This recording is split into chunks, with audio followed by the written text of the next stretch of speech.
जब मैं थिएटर में गया तो मैंने आई डिडंट नो कि हु इज दिस एक्टर, और मैं इतना चमक गया परफॉर्मेंस देख के, I was blown, I was like ये कौन एक्टर है, मतलब बाहर आके मैं यही पूछ रहा था ये कौन एक्टर है, ये कौन एक्टर। बीते कुछ सालों में बॉलीवुड ने जिस तरीके से भोजपुरी इंडस्ट्री के कलाकारों को जगह दिया है, उसी से लग गया था कि भाई अब भोजपुरी इंडस्ट्री का ब्राइट टाइम आ गया है, एक खूबसूरत टाइम आ गया है।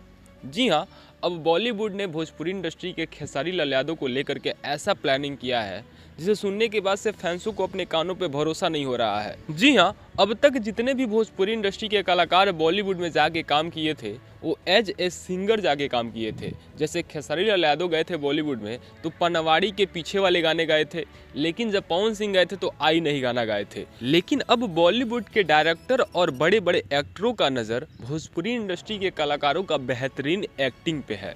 उनका कहना है कि वो केवल सिंगर ही नहीं, बहुत ही बेहतरीन एक्टर हैं और अब उनसे एक्टिंग भी करवाया जाए बॉलीवुड इंडस्ट्री में। इस पे आमिर खान ने एक बड़ा ही विधिवत तरीके से इंटरव्यू दिया है, एक पॉडकास्ट कह सकते हैं। मैं चाहूँगा उनका पूरा बयान सुनिए पहले, फिर उसके बाद की बातें करते हैं सीधे लास्ट में आपसे हम। आप फिल्म करोगे मेरे साथ या सुनना चाहोगे, तो मैंने कहा क्यों नहीं भाई, हमने कहानी तो मुझे अच्छी लगी है लेकिन इसमें डायरेक्ट कौन कर रहा है। तो पहली डिस्कशन हमारी डायरेक्शन पे ही हुई, क्योंकि मैंने कहा कहानी बहुत अच्छी है, आप अक्षय को सुनाना चाहते हो मैं सुना दूंगा, मुझे क्यों नहीं ऑफर कर रहे हो। तो उसने कहा आप करेंगे तो मुझे बड़ी खुशी होगी। तो मैंने कहा कि देखिए इसमें दो चीजें हैं कि इसको डायरेक्ट कौन कर रहा है, तो डायरेक्ट तू नहीं कर पाएगा, because I don't have the confidence in you to direct. ये मैंने साफ बात उसको कही। तो वो थोड़ा निराश हुआ, तो उसने एक दो दिन सोचा और उसने कहा कि नहीं, मैं चाहता हूं कि आप प्रोड्यूस करें और मैं चाहता हूं कि आप एक्ट करें, और मैं चाहता हूं कि आप जब भी डायरेक्टर चुनेंगे तो आप मुझे एक चांस दें, मैं भी अपनी हैट रिंग में फेंकना चाहता हूं, शायद आपको मेरा काम पसंद आए। तो मुझे उसको एक भी चीज फॉल्स होप मुझे नहीं देनी थी। तो मैंने कहा कि नहीं, मैं बड़ा श्योर हूं कि आप डायरेक्ट नहीं करेंगे, तो आप वो डिसाइड कर लीजिए, अगर आपको डायरेक्ट करना है तो फिर मैं नहीं कर रहा हूं। तो उसने सोच के कहा कि नहीं, आप प्रोड्यूसर ऐड करिए, अपन डायरेक्टर कोई और ले लेंगे। फिर हमने डायरेक्टर ढूंढना शुरू किया, लेकिन उस दौरान अमोल और मैं स्क्रिप्ट भी बैठे, क्योंकि उसकी जो लास्ट 4 रील थी ओरिजिनल स्क्रिप्ट में मुझे पसंद नहीं थी। जो ओरिजिनल स्क्रिप्ट थी उसका नाम था हाई जंप। तो वो उसका जो लास्ट 3-4 रील था वो मुझे पसंद नहीं था। तो मैंने कहा इस पे मुझे दोबारा काम करना है। तो हमने साथ में बैठ के उसका पूरा लिखाई हमने बदली, अमोल और मैंने। और जब वो प्रोसेस खत्म हुआ, उसको 1 हफ्ता लगा था करीबन। उस 1 हफ्ते के बाद मुझे लगा कि यार ये कहानी अमोल के अंदर से निकली है, ये कर पाएगा डायरेक्ट, मुझे भरोसा हो रहा है ये कर पाएगा। और मैंने कई नए डायरेक्टर के साथ काम किया है, तो I think he can do it. तो उस 7 दिनों के बाद मैंने अमोल से कहा कि सुन, तू ही कर डायरेक्ट, तू अच्छा करेगा। फिर प्रेप शुरू हुआ, फिर शूटिंग शुरू हुई। 1 हफ्ते के शूटिंग के बाद मेरे प्रोडक्शन के जो हेड हैं राव साहब, उन्होंने वो मुझे बार बार बोल रहे थे कि सर आप रशेस देख लीजिए। तो मैंने कहा क्यों, क्या है, आप रशेस देख लीजिए, आप रशेस देख लीजिए। वो मुझे बार बार बोले रशेस देख लीजिए।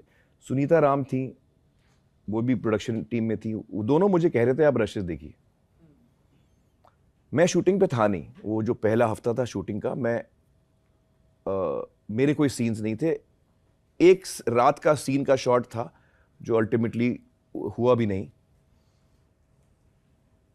तो 1 हफ्ते के बाद जो हमारा ब्रेक होता है, तो उस 1 डे का जो ब्रेक होता है, उस 1 दिन में मैंने रशेस अपने घर पे मंगाए, VHS पे, वीडियो पे, और मैंने टीवी पे देखा तो मुझे ठीक नहीं लगे, रशेस अच्छे नहीं थे।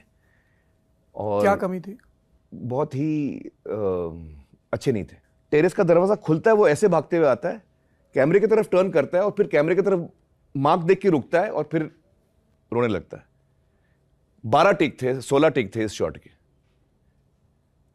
तो मैंने अमोल से बोला, यार अमोल, एक तो वो मार्क देख के रुक रहा है यार, मार्क देख के कैसे रुकेगा लड़का, ये तो एमेचरिश हो गया ना, आप मार्क देख के थोड़ी रुक सकते हैं। तो मैं बोला, एक्चुअली हुआ क्या, जब मैंने रशेस देखे तो मुझे बिल्कुल पसंद नहीं आया। और अमोल मेरे घर पे आया, अमोल और दीपा उनकी वाइफ शाम को आए थे। मैंने अमोल से पूछा कि यार आपको रशेस कैसे लगे। आपने भी देखे हैं, वो लैब में गया था देखने के लिए। उसने बोला गोल्डन, बहुत अच्छे हैं। तो जब मैंने वो लाइन सुनी ना तो मेरा दिल बैठ गया।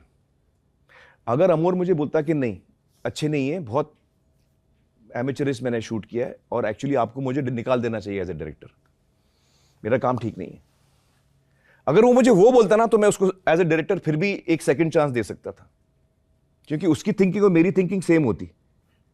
और मैं उसको बोलता ठीक है अब समझ गया ना, अब ठीक करना भाई। हर आदमी पहली कदम लेता है, वो हो सकता है सीखने में थोड़ा टाइम लगता है, बट उसको लगा था कि बहुत कमाल के रशेस हैं और मुझे लगा था कि बहुत बुरे रशेस हैं, तो हम सेम पेज पे थे ही नहीं।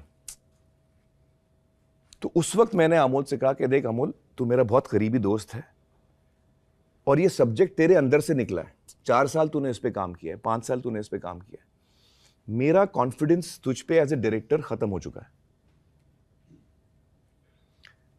तो ये सब्जेक्ट मैं तुझे वापस दे रहा हूं, तू ये कहीं और बना ले, किसी और एक्टर के साथ, तुझे अक्षय के साथ बात, मैं अभी अक्षय के साथ बात करा सकता हूं, सब्जेक्ट मुझे अच्छा लगता है, but I have lost confidence in you as a director, so I can't work on this any more, not as a actor, not as a producer. जितना पैसा मेरा खर्च हो चुका है, जितना वक्त हमारा प्रेप में गया है, वो सब मैं राइट ऑफ कर दूंगा, बट आप ये सब्जेक्ट वापस ले लो और आप बनाओ, जिसके साथ बनाना है, मैं हट जाता हूं। उसने कहा कि नहीं आप बनाओ, मैं हट जाता हूं, क्योंकि ये कहानी मेरे लिए बहुत इंपॉर्टेंट है, आप प्रोड्यूस करो, आप एक्ट करो, एज ए डायरेक्टर मेरा काम जो ठीक नहीं है। और मैंने उसको बताया, उसने कहा क्या क्या ठीक नहीं लगा, तो मैंने पूरी लिस्ट बताई उसको कि ये गड़बड़ लगा। दीपा और वो दोनों थे, तो दीपा ने कहा give us a second chance, Amol ने भी कहा give me a second chance. ऐसे नहीं अमोल, आई कांट, बिकॉज मैं पहले से डाउट में था और अब इसके आगे मैं और डाउट में नहीं जा सकता हूं, तो यहां पे मेरा रोड एंड हो रही है, मैं आपको सब्जेक्ट वापस दे सकता हूं।